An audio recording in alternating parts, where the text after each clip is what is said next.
여러분 반갑습니다. 반도체 오빠 천혜자입니다. 신나는 또 아침이 돌아왔습니다. 새벽 시간 아주 좋아요. 6시. 휴일이든지 뭐 공휴일이든지 하여튼 아니면은 뭐 평일이든지 간에 상관없이 지금까지 달려왔습니다. 하루도 안 빠지고 여태까지 좀 했네요. 지금까지 아주 열심히 아주 채찍을 아주 내리치면서까지 왔는데 뭐 사람인지라 뭐 어떤 때는 막 쉬고 싶기도 하고 그냥 막 우리 나뒹굴 싶죠. 나뒹굴고 싶고 그러는데 퍼져버리고 싶은 경우도 있을 거예요. 근데 그럴 때일수록 자기 자신을 책찍질하고 다그치면서 이래서는 안 된다, 열심히 살아야겠다 하는 생각을 많이 가져요. 그리고 또 이왕 하는 것 좀 부족하더라도 열심히 또 떠들어 대야겠다, 방송도 해야겠다 하는 생각이 듭니다. 그러다 보니까 지금까지 온 것 같아요. 내 자신과의 약속입니다. 뭐 특별한 일이 아닌 경우에는 열심히 해야겠죠. 불가피할 때는 결석할 수밖에 없어요. 하지만은 그렇지 않다 생각하면은 결석하면 안 되겠죠. 결석은 안 할 겁니다. 될 수 있으면은 좀 부족하더라도 여러분들이 많이 응원해 주셔야 돼요. 왜냐, 천회장도 인간이지 않습니까? 하나의 연약한 존재이기 때문에 여러분의 따뜻한 사랑과 격려, 응원이 필요합니다.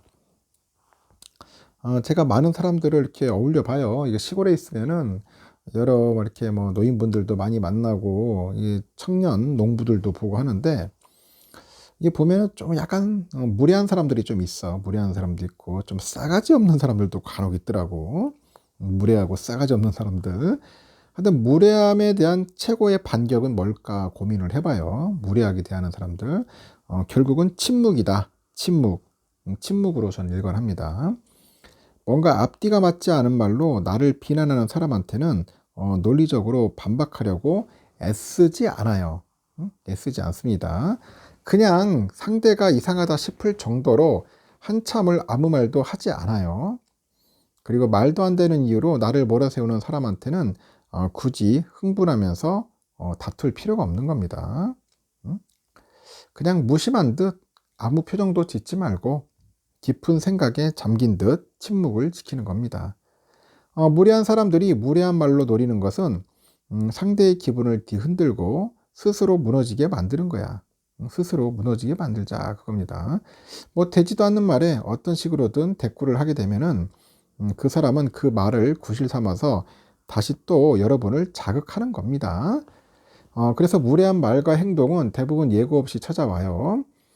그때 당황해서 우물쭈물 하거나 험한 말로 다툼을 벌이면은 사건이 끝난 후에는 억울함과 분통함으로 기분만 더 나빠지더라, 그런 겁니다. 그래서 저는 그래요. 무례함에 대한 최고의 반격은 뭘까 했는데 아무 말도 하지 않는 겁니다. 아무 말도 하지 않는다.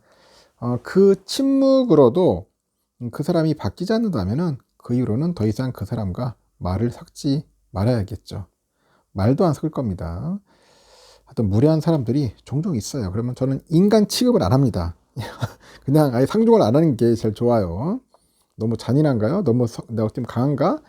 어떤 그래요. 저는 제가 살아보니까 그렇다는 겁니다. 그냥 침묵으로 일관한다. 그렇게 보시면 될 것 같습니다. 요즘 또 아주 흥미로운 일들이 또 벌어지기 시작하네요. 지금 보니까 큰일입니다. 좋은 일들이 좀 많이 있었는데, 하여튼 지난달 보니까 출시된 우리 삼성의 첫 AI 스마트폰이죠. 인공지능 스마트폰 갤럭시 S24 효과로 인해 가지고 올해 그 GDP, 국내 총 생산이 최대 한 1조 5천억 정도 올라갈 것 같답니다. 1조 5천억 정도.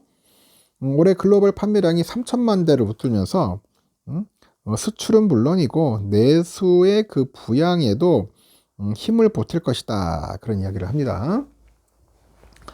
관가에 따르니까 정부는 갤럭시 S24 판매가 시장 전망에 부합한다고 가정했을 때 GDP는 1조 한 2천억에서 1조 한 5천억 정도 늘어날 것으로 관측을 했는데, 이 정부가 개별 소비재 품목을 놓고요 파급 효과를 분석한 것은 이례적인 일이라고 하네요. 아주 이례적이다, 그런 겁니다. 그만큼 삼성전자 스마트폰 판매가 그 국가 경제에 미치는 영향이 엄청나다는 거예요. 지난해 그 전자업계에서 올해 첫 세계에서 갤럭시 S24가 3천만 대 팔릴 것으로 보는 것 같아. 3천만 대. 2019년 S10 시리즈 이후로 5년 만에 3천만 대라는 벽을 돌파하는 건데, 최근에는 판매 호조에 대한 기대감이 더 확산되고 있고, 증권업계에서는 지난달 사전 예약 판매 중에 그 증가세를 감안해 보니까 올해는 글로벌 판매량은 약 3,400만 대 정도 예상을 합니다. 이렇게 정부에 따르면 갤럭시 S24 추가 판매가 GDP에 기여하는 정도는 0.05% 정도죠. 0.05%. 지난해 연율한 GDP가 2,256조 원인데, 하여튼 성장률 등을 감안하면 올해는 2,300조 원 정도 되지 않겠냐 봅니다.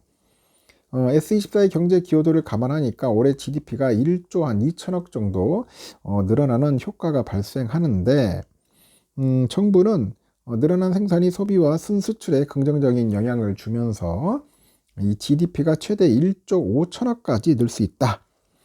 그렇게 보는 거죠. 1조 5천억.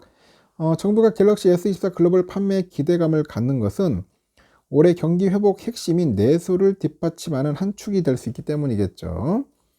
핵심 소비재 판매 개선이 생산을 촉진하고 수출과 소비에 긍정적인 효과를 미치면서 성장 에너지의 힘을 보탤 거라는 그런 분석입니다. 최근에 수출, 생산, 경기 반등에도 민간 소비는 회복이 상대적으로 미약을 했고, 정부에서 그 갤럭시 S24 판매에 따라서 GDP 기여도가 0.05% 정도 높아져도 경기 개선에 큰 힘이 될 수 있다는 거예요. 실제 지난해 4분기 전체 민간 소비가 국내 성장에 기여한 정도가 0.2% 정도 되는데, 소비에 투자를 합친 전체 내수 기여도는 마이너스 0.2%포인트로 여전히 영하권이에요. 스마트폰 판매가 올해 성장률을 떠받치는 우군으로 작용할 거다, 그런 기대감이 나오는 것 같습니다. 그 한국은행에 따르면요, 지난해 4분기 GDP는 전분기 대비 0.6% 성장을 했어요. 분기 성장률은 글로벌 경기 침체로 수출이 거꾸러졌던 22년 4분기 0.3% 줄었다가 지난해 1분기 증가세로 돌아선 뒤 성장세를 이어가요. 지난해 하반기부터 반도체를 비롯해서 정보통신, 그 IT 경기가 살아나면서 수출이 먼저 회복이 됐고, 내수 주축인 소비는 그 뒤를 따르는 모양새죠.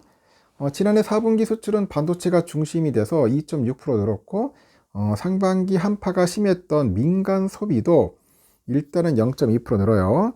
4분기 성장률 중에 순수출 기여도는 0.8%포인트로 대부분 성장 에너지가 수출에서 나왔어요. 민간 소비 기여도도 소폭 회복이 되면서 건설 투자가 깎아먹는 그런 성장률을 메운 겁니다. 이 같은 분기 성적을 합산해 보니 지난해 연간 수출은 2.8%, 소비는 1.8% 늘었습니다. 올해 회복 보폭은 이보다 더 큰데, 한국은행이 내다본 올해 분별 전망은 상품 수출 3.3, 설비 투자 4.1, 민간 소비 1.9, 건설 투자 마이너스 1.8%로 전년 대비 개선세가 뚜렷합니다. 그래서 한은은 수출과 설비 투자를 중심으로 이 경기가 개선되면서 올해 GDP가 2.1% 성장할 것으로 봅니다. 다만 아직 전체 소비 회복 강도는 불안한 상태고, 지난해 4분기 민간 소비가 반등을 했는데 국내 소비보다는 해외여행을 비롯해서 국외 소비 지출이 증가세를 주도했고요. 국민들의 구매력을 보여주는 실질 GDI는 지난해 4분기 0.4% 늘어서 GDP 증가율을 밑돌았습니다.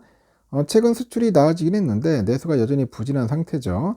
반도체를 중심으로 수출 회복세의 지속과 함께 민간 수요가 얼마나 성장을 이끌 수 있는지 관리하는 게 중요하겠다, 그런 이야기들을 하는 것 같습니다. 하여튼 휴대폰 많이 팔리면 좋은 거 아니겠어요? 그 레인보우 로보틱스라고 있어요. 그 기업이 삼성전자가 이 자사의 주식에 대한 콜옵션 행사 시점을 앞당긴다, 그런 언론 보도가 나왔었나 봐요, 어제. 그래서 당사에 별도로 전달된 바가 없다, 이게 8일날 공시를 했어요. 앞서 삼성은 지난해 로봇 업체 레인보우 로보틱스 지분 14.83%를 사들이고 레인보우 로보틱스 임원진과 특수관계인 등의 주식을 매입할 수 있는 콜옵션 권리도 확보했다 하는데, 콜옵션 행사 시 삼성은 레인보우 로보틱스의 지분 59.94%를 확보해서 회사를 인수할 수 있다 그러죠. 레인보우 로보틱스는 삼성전자가 사명을 삼성 로보틱스로 변경하는 그런 방안을 검토 중이라는 보도 내용에 대해서 전달된 바가 없다.